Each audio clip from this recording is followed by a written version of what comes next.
প্রতারক যারা মিথ্যা কসম করে পণ্য বিক্রি করে, ব্যবসায়ী মানুষকে ঠকায়, মাপে কম দেয়, কিয়ামতের মাঠে এদের অবস্থা এমন হবে যে এই কানের লতি পর্যন্ত এদের ঘামে ডুবে থাকবে।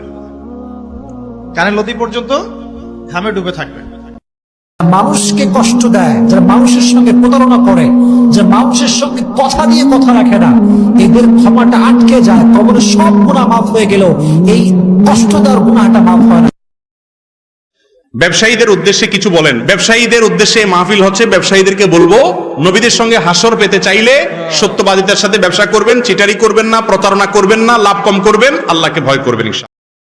আমরা ব্যবসায়ীরা কাস্টমারকে 2-3টা পণ্য কম দামে ধরে দেই, বাকি 4-5টার উপর বেশি দাম ধরে পোষায় নেই।